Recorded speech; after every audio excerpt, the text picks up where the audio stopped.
So my journey into education came about because of my own frustrations as a learner. I always loved learning by doing. I loved working on impact-driven organizations. I loved collaborating with others to solve problems, but I didn't enjoy the process of learning through lectures and exams and really the mechanisms of the formal education system. So my journey into the education space came very much out of that frustration. And with my previous organization, I also worked in the extracurricular space and worked with a lot of schools and governments, and found that while there's a lot of innovation that can be done from within the system, that it's actually much more exciting to work on alternative models of education outside of the system. And that is how I came to start School of Humanity. So globally, we're seeing a rise of progressive alternative schools. What a lot of people don't realize is the models of education that we often advocate for, which is challenge-based learning, models where you focus on skills rather than development of knowledge, or even mastery-based models where learners attain the curriculum based on ability, not age. These kinds of models of education have actually been tried and tested and proven. For a lot of people in different parts of the world where maybe they haven't taken off these kinds of education models, it sounds like this radical idea. But there are case studies of schools around the world, which I hope to talk about at EDUtech, that have proven this. And many of these students have gone on to universities. So the main thing I would emphasize with these progressive pedagogies, let's call them, is that many of them are informed by the latest research. Many of them are informed by the science of learning, and many of them have actually been proven with a variety of models and age ranges, all the way from early years to higher education.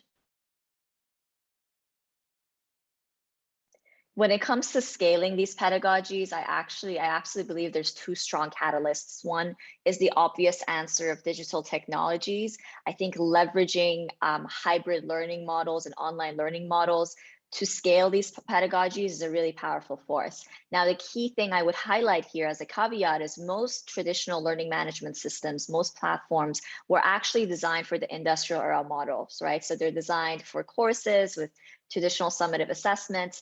But when it comes to project-based learning, interdisciplinary learning, there actually are very few learning platforms that are designed to cater to that. But even that, there we're seeing an emergence of new technologies. The second catalyst that I think is crucial, and it's actually possibly a bottleneck in many parts of the world, is regulations and recognition, right? So a lot of government bodies around the world, a lot of ministries of education still mandate a certain type of teaching and learning. Everything from the number of hours you're supposed to be in school to mandating certain style of report cards to mandating certain year groups and structures and levels makes it very difficult for schools to actually innovate and maybe have a hybrid model where learners are in school a few days a week, or maybe have a model where there are no grade levels and learners advance the curriculum at their own age, or adopt a mastery-based transcript, a skill-based transcript rather than a subject-based transcript. So laws and regulations currently in many parts of the world are a huge bottleneck, but transforming them, I think, could be a huge way, a really important way to scale progressive pedagogies, especially in the public sector. One of the key things we're looking for that we always struggle with is platforms that actually allow the learner to guide their own learning journey or have a higher level of autonomy over the learning journey. So most platforms are designed with the assumption that the educator only designs the curriculum, right? So they design the learning journey, the assessments, the evidencing, and that's there. And of course, that's still a valid case. And of course, we still want some of that. But I've seen little to no platforms that also leave room for a learner to modify that journey or add to it or remove it in a way that's intuitive so that they can personalize it to themselves, or they can work with their educator to personalize it to themselves. So I think that's just one example of how I think edtech companies, when designing their platforms, need to really challenge their assumptions and need to really challenge the status quo and not assume that the way that they've learned is the way that the platform needs to be designed. Technology plays a huge role at School of Humanity. it's funny because the key word in our name is the humanity. And to a lot of people that might clash with this role of technology is like, how can you possibly have the human elements in a fully virtual school, right? So what's interesting is technologies like the virtual worlds and metaverse have enabled us to bring back that human element. And there's an anecdote I can share from a virtual open day that often happens is at the end of our open day, some of the learners actually stuck around and hung around in the corridors of the metaverse and just had that natural kind of passerby exchange. And that's something that wouldn't have happened in a Zoom call, but it happened in an environment that mimicked the human world, the 3D world, right? So that's just an example of how technology can actually bring us closer together and actually bring back the humanity. For us at School of Humanity, our motto is that we're creating the high school for the world. And we saw these progressive pedagogies get proven in isolated brick and mortar experiments, mostly in the West, mostly for those that could afford it, and thought to ourselves, what if we recreated those models in a digital world and made it accessible to the world and made it more affordable for the world? And that's the other key aspect of the role of technology, is that it enables us to do what we do at a much lower cost because we don't have the overheads of a traditional school, and make such cutting edge models of education accessible to the rest of the world.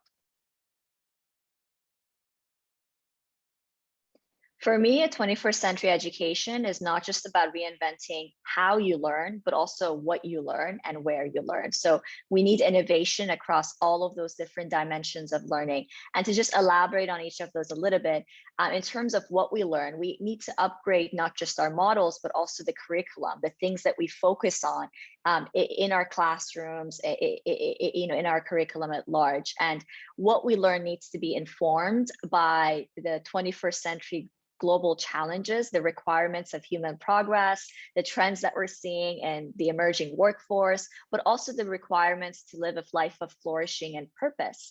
And then in terms of how we learn, we really need to move in the direction of the learning process being directed by the learner, with having more autonomy, as well as learning through doing and solving, tackling real world challenges, also known as challenge-based learning as a pedagogy. And in terms of where we learn, I think we obsess too much in the traditional system with the learning that happens within the constraints of the classroom, and everything outside of it is extracurricular and supplementary. But what if we challenge that assumption and had a much more open-ended definition of learning and recognize learning that occurs across all facets of life and not just what was prescribed in a traditional school setting? So for me, a 21st century education addresses all of those things. I think it's absolutely crucial that we bring that kind of industry exposure and preparedness really early on, high school, middle school. A couple of obvious reasons. I mean, one of the most outrageous things that we do in the traditional system is we ask 16-year-olds to decide what they want to do for the rest of their lives and pick their subjects and specialize in them and lock those in, right? Because those subjects will then inform what majors they can apply for, what universities they can apply for. And these 16-year-olds have not had the exposure into the emerging workforce to truly understand what they would be interested in, what they wouldn't be interested in. And for many, it's a really daunting decision, right? So I think that at least that reason alone should warrant us exposing young minds to emerging jobs and industries and also allowing them to experience them. I think many of us have had this experience where we love the idea of a certain role and then we actually did it and realized, okay, this is not what I expected it to be. So I think that for that reason, it's really important. But also what I found, we do a lot of micro internships, we do a lot of industry mentorship with our young minds. It makes the learning experience so much more enriching.